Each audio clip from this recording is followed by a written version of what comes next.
Olá pessoal, meu nome é João Alvarado Rincon e hoje eu vou falar para vocês como é que ocorre a expressão gênica e a síntese de proteínas. Os tópicos que abordaremos, então, vamos falar de alguns conceitos básicos antes de começar a falar de expressão gênica em si. Vamos definir o que é expressão gênica, vamos falar do processo de transcrição do código genético, o processo de tradução e, finalmente, de como é que ocorre a síntese de proteínas. Como sabemos, o DNA armazena toda a nossa informação genética e essa informação pode passar para a descendência, definindo características fenotípicas como a cor dos olhos e a cor do cabelo.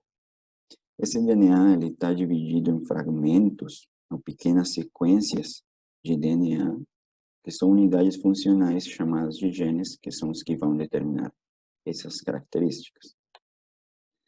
Por outro lado, o DNA tem a capacidade de replicar-se, ou seja, de dar origem a cópias idênticas, isto pensando então na replicação celular, na criação de novas células, por exemplo, da pele ou do cabelo, que precisa esse material, precisa ser replicado para dar origem a novas células.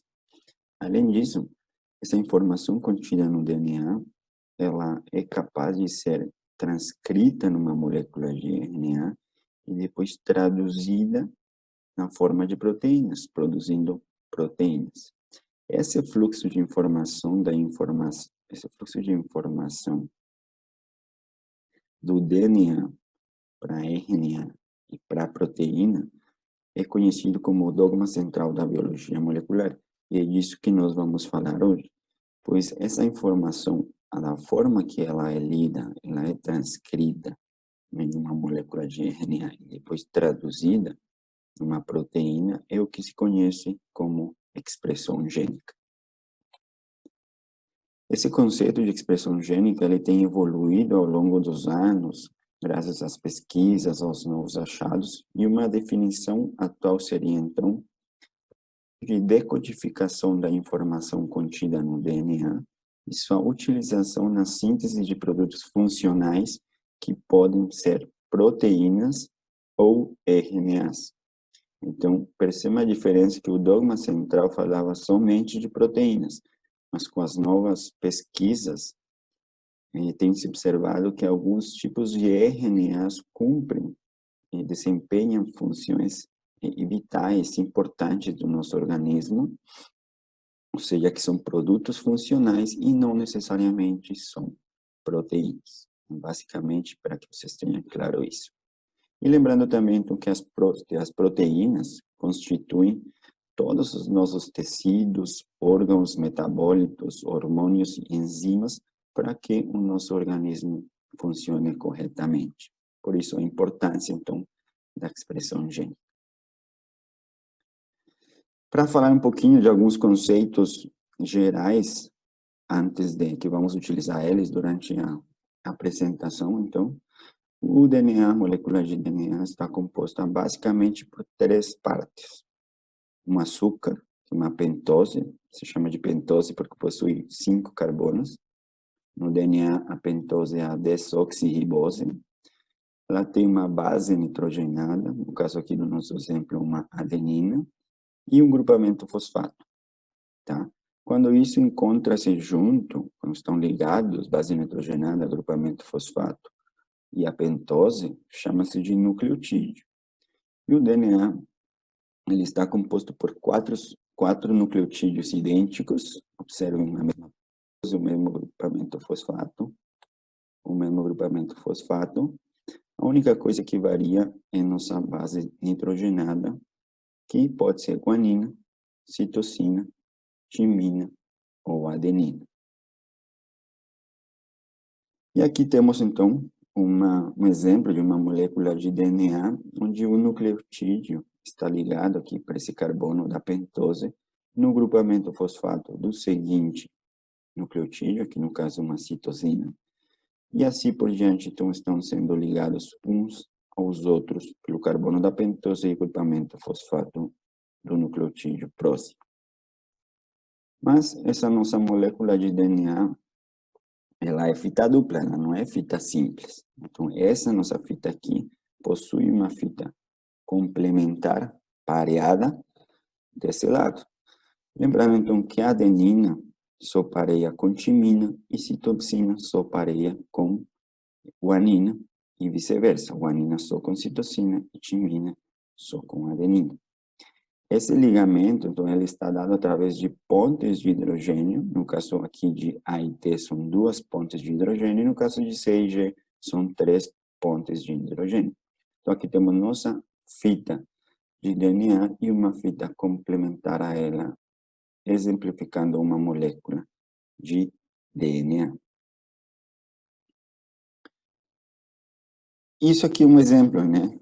Lembrando que o genoma humano possui cerca de 3 bilhões de pares de nucleotídeos, então imagine isso repetido 3 bilhões de vezes, tá?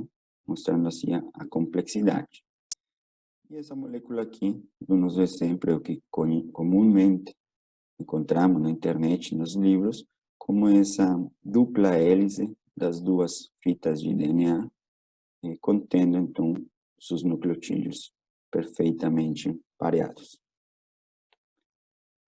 Outra coisa que é importante falar, antes de começarmos a falar de expressão gênica, eu falei que o DNA é uma pentose, um açúcar, que é uma desoxirribose. E ela possui 5 carbonos. Aqui temos a ubicação deles, 1, 2, 3, 4 e 5. Por que isso é importante? Por que isso é relevante? Vou mostrar para vocês.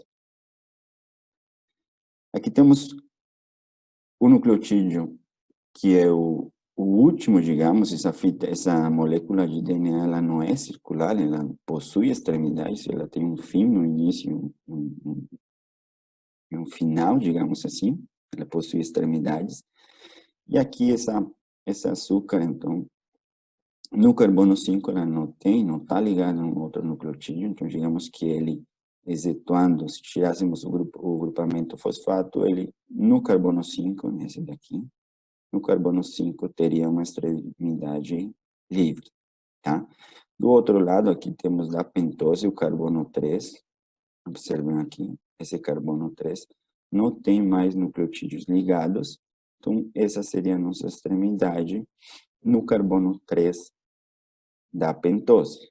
Por isso que vocês vão observar que a molécula de DNA, ela é nomeada pelas extremidades para efeitos de transcrição e tradução. Então, aqui temos nossa extremidade 5' por quê? Porque o carbono 5 é o que está livre, e do outro lado, a extremidade 3, que seria o carbono 3 da pentose, que seria a extremidade 3' livre.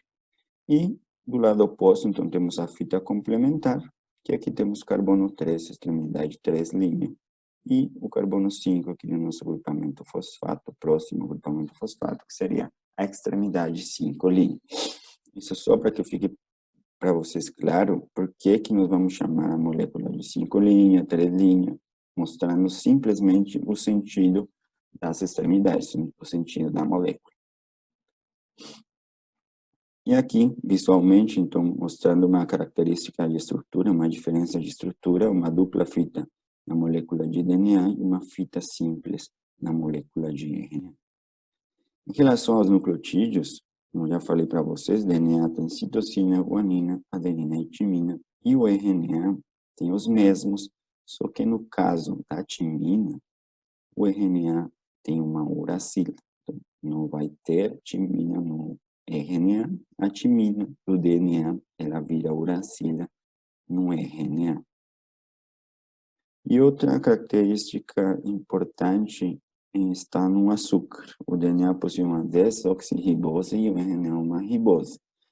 Aqui só para ressaltar para vocês, a diferença é um grupamento hidroxilo a mais na ribose. Por que isso é importante?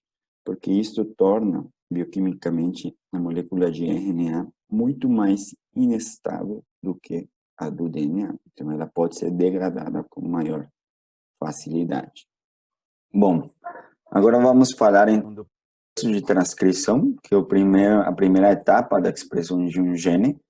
A transcrição nada mais é do que a leitura de uma fita do DNA, da informação contida num gene, que é chamada de fita molde. Então, é a fita que vai ser copiada para síntese de um RNA mensageiro. Essa fita molde, ela é a que encontra-se no sentido 3 linha, 5 linha, tá? Aí essa fita molde, então, ela vai ser transcrita numa molécula de RNA, e essa molécula de RNA vai ser semelhante, vai ser idêntica à molécula, à fita dupla do DNA complementar. Aqui podemos observar que ela vai ficar, então, no sentido 5 linha a 3 linha, visto que é uma complementar dessa nossa fita molde. Temos diferentes tipos de RNAs. Os principais, os mais conhecidos, são os RNAs mensageiros, que são os que realmente codificam para proteínas, mas existem outros tipos, como os RNA ribosômicos, que formam a estrutura básica do ribossoma e catalisam a síntese proteica, RNAs de transferência ou transportadores, que participam no processo também da síntese proteica. Temos RNAs pequenos nucleares, que trabalham no processo de splicing do pré-RNA mensageiro. Do splicing vamos falar o que é depois. Tem também pequenos RNAs nucleolares, que ajudam a processo e modificar, ajudam a processar e modificar quimicamente os RNAs. Tem os microRNAs, que participam do processo de expressão gênica. Tem pequenos RNAs de interferência que também participam no processo de expressão gênica. E assim tem outros diversos tipos de RNA, só para mostrar para vocês que são vários tipos de RNAs, os principais, os mensageiros que vão dar origem às proteínas. E por isso que lá, quando eu falei da evolução do conceito de expressão gênica, esse conceito refere-se não somente a proteínas, e também a alguns tipos de RNAs que desempenham funções vitais de comunicação ou no metabolismo de nosso organismo. Então, vai ser tanto produção de proteínas quanto de RNAs, essa nossa expressão gênica. A transcrição, ela é realizada por uma enzima chamada RNA polimerase, que é muito semelhante à DNA polimerase, que que é responsável pelo processo de replicação do DNA. Existem 3 tipos de polimerase em eucariotos, a 1, 2 e 3.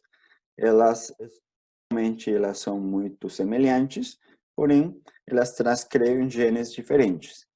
Então, a RNA polimerase 1 e a 3 transcrevem genes de RNAs ribosomais, transportadores, ribossômicos e pequenos RNAs, entre outros. E a polimerase 2, ela transcreve os genes que codificam para a proteína, ou seja, os RNAs mensageiros, e alguns, ou a maioria, de RNAs pequenos.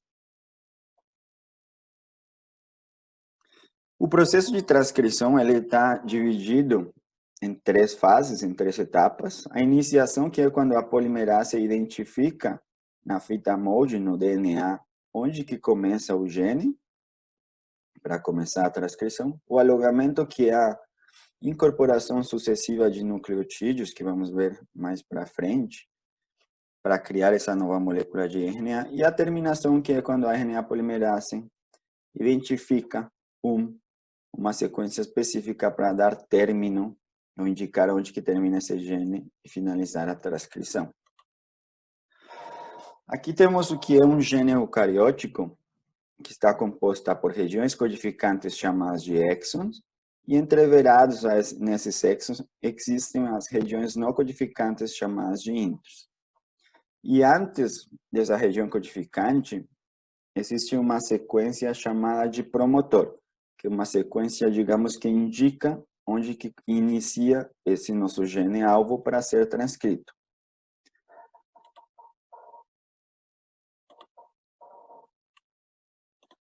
A RNA polimerase, ela não consegue se ligar diretamente no promotor.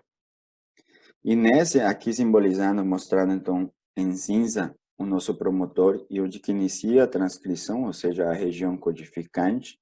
Existe nesse promotor uma sequência RICAN-T e RICAN-A, chamada de Data Box, que é a responsável por mostrar onde que começa realmente o início da transcrição daquele gene. E para isso são utilizados, então, fatores de transcrição gerais, que são diversos. Vamos ver melhor aqui. Aqui temos nossa região promotora do gene, a área para ser, a sequência para ser codificada, a nossa região RICAN-T, RICAN-A, chamada de Data Box, onde chega uma subunidade proteica, aqui TBP, e um fator de transcrição TF2D, que vão se acoplar, vão identificar essa data box, e junto com outros fatores de transcrição, aqui temos um, aqui temos outro, aqui temos outro, são diversos fatores de transcrição que podem ser até mais de 20, vão permitir essa colocação, esse acoplamento da RNA polimerasa nessa região da data box, que seria na região promotora, o início, mostrando o início da transcrição, permitindo então esse acoplamento. E por atividade de helicase, então a nossa dupla fita de DNA ela é aberta, ela é desfeita, para permitir o acoplamento da RNA polimerase, desse complexo todo, na fita MOUGE de DNA. Além disso, no início da transcrição ocorre a fosforilação da polimerase, que aqui é mostrada como uma cauda da polimerase, chamada de domínio C-terminal, que ela é importante porque ela carrega outras tem funções durante a transcrição. Assim que ela começa, então, essa transcrição, essa leitura da nossa fita MOUGE de DNA, ela vai incorporando nucleotídeos e formando a fita nova, a molécula nova de RNA. A iniciação da transcrição é uma etapa extremamente importante na expressão de um gene, pois é o ponto principal onde a célula regula quais proteínas que serão produzidas e qual a frequência da produção dessas proteínas. Então, este é um ponto-chave da expressão gênica. Depois temos a fase alongamento, aqui para mostrar uma outra imagem, então temos a dupla fita de DNA, o acoplamento da polimerase, então ela vai abrindo a dupla fita, expondo a fita MOUGE, lendo essa fita MOUGE, incorporando nucleotídeos e sintetizando uma nova molécula de RNA complementar a essa nossa fita de DNA. A direção da transcrição, então, é no sentido 3 linhas, 5 linhas, como eu já tinha mencionado anteriormente. E após que a polimerase incorpora em torno de 25 nucleotídeos, ela adiciona uma guanina modificada nessa extremidade 5 linhas, que nada mais é chamada de CAP, que ele serve para proteção e identificação desse nosso RNA. Aqui, mostrando uma outra imagem só, a nossa dupla fita, a região promotora, o acoplamento da RNA polimerase, como vai abrindo a dupla fita e depois que ela passa e sintetiza o RNA, ela vai fechando de novo a dupla fita. Importante mencionar, então, que este é um processo dinâmico e contínuo, então inúmeros genes estão sendo expressos neste momento, estamos assistindo a aula, estão sendo produzidas diversas proteínas em todas as nossas células. E aqui mostrar para vocês uma imagem microscópica, aqui seria a nossa fita de DNA, e sendo sintetizadas várias fitas, moléculas novas de RNAs. Para ter uma ideia, a RNA polimerase incorpora 20 nucleotídeos por segundo e pode formar mais de 1000 transcritos por hora por cada gene. Então, é um processo bem dinâmico, bem rápido e altamente regulado. Por fim da transcrição, então, ocorre o processo de finalização. Como é que ocorre?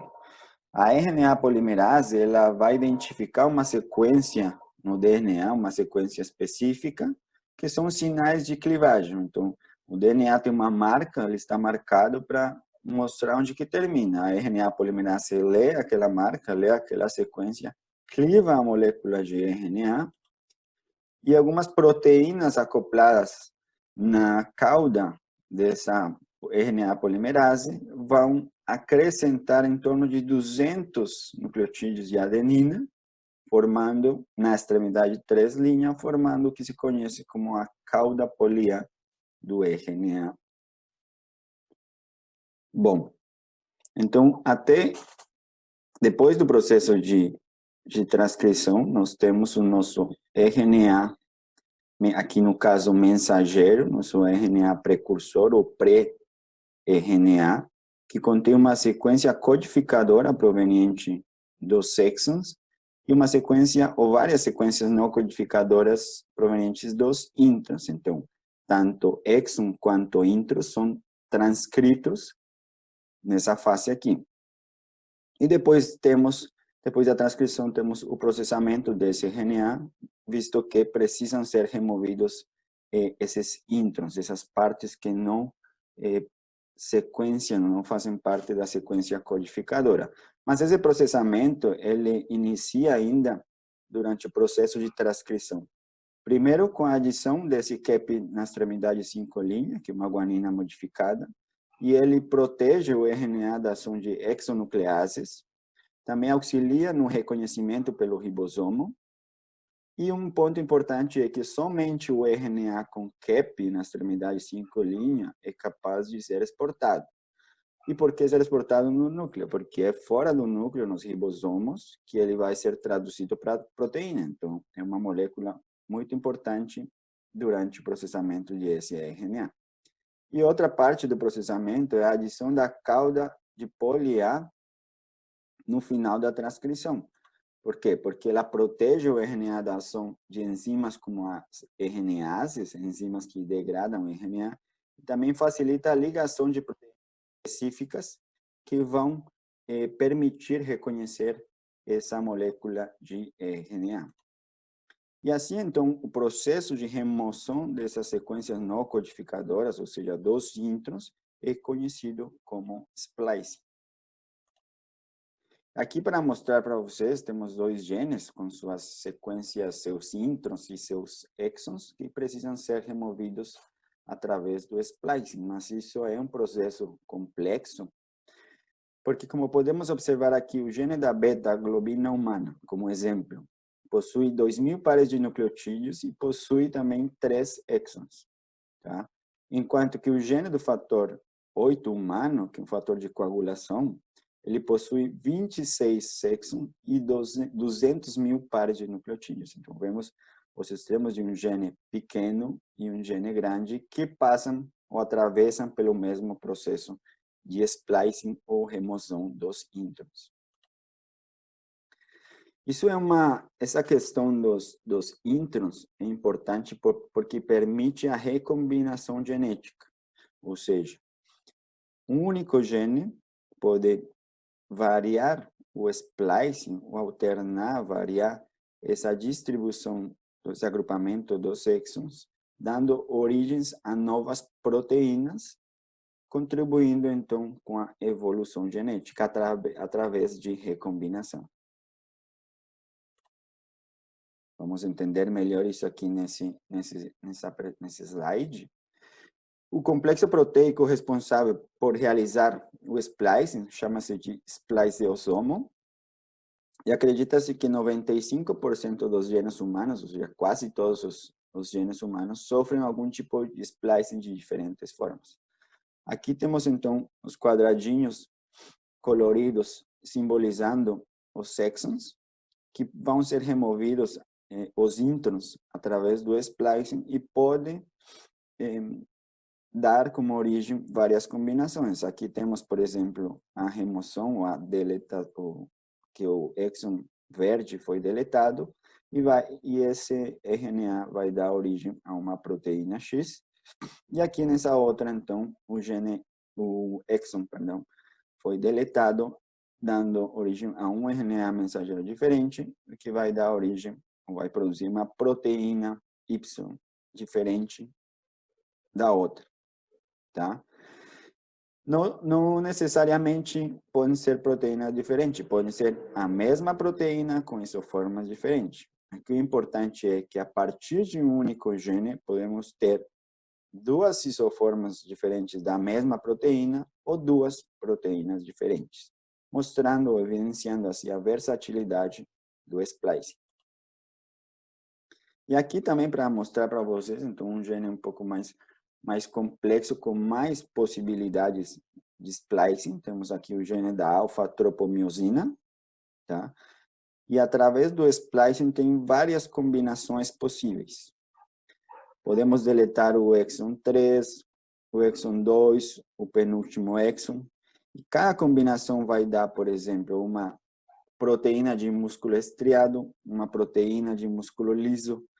Com duas combinações diferentes, vamos obter proteínas de fibroblasto. E com uma combinação diferente de splicing, uma proteína de encéfalo.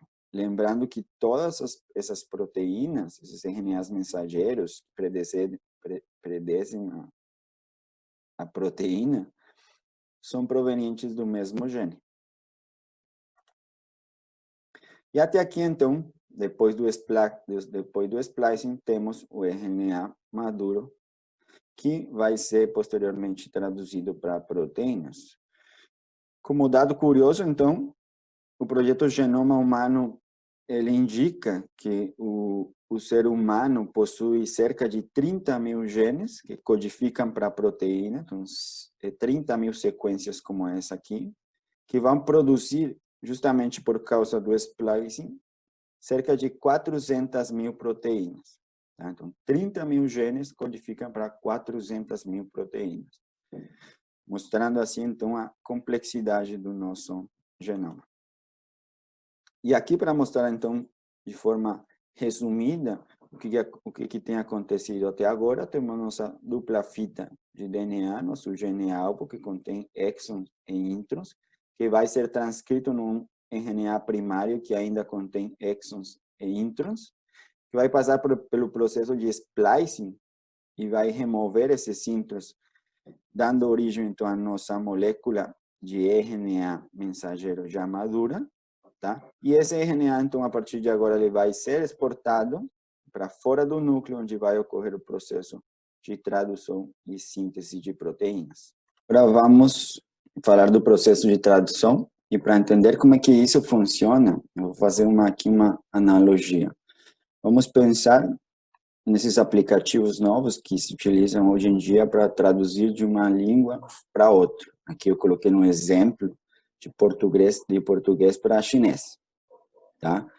Aí nós falamos em português para o celular, tem um aplicativo que simultaneamente traduz para o chinês, aqui no exemplo, tá? Se nós formos pensar dessa forma, a nossa mensagem em português seria o nosso RNA mensageiro, que entra no aplicativo, que no caso seria o ribosoma, que é o responsável por traduzir essa mensagem, e a mensagem de saída, ao invés de ser chinesa, então seria uma cadeia polipeptídica, uma proteína, tá? Então vai entrar esse RNA mensageiro, que vai ser traduzido pelo ribosomo, já vamos ver como é que isso acontece, e o produto final vai ser uma proteína.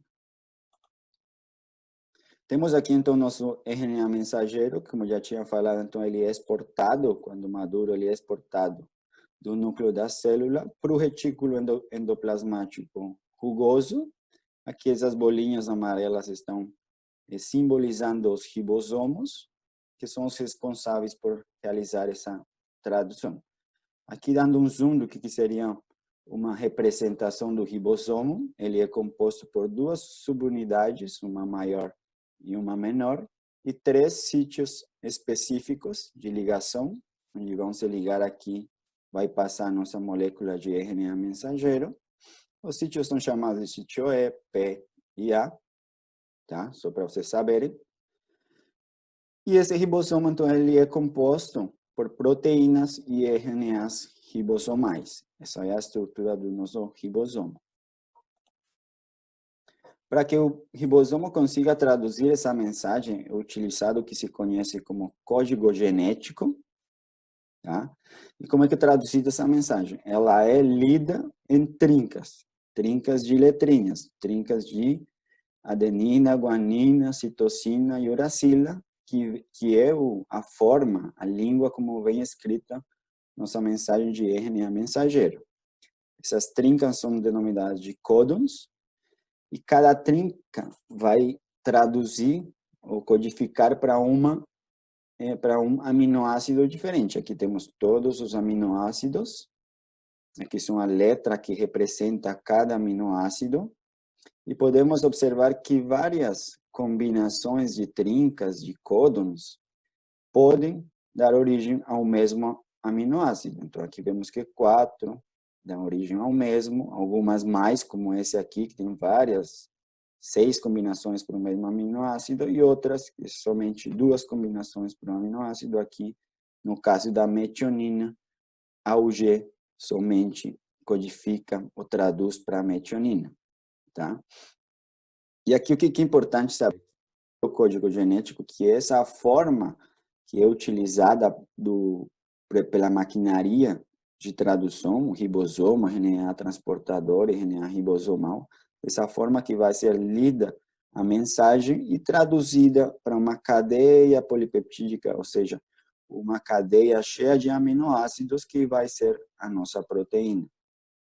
Importante aqui mencionar, então, que o início dessa tradução sempre é dado pela combinação AUG, pelo códon AUG, que traduz uma metionina, sempre vai ser o início da tradução, e o término é dado por 3 combinações, UAA, UAG e UGA. Esse vai ser o término da cadeia polipeptídica.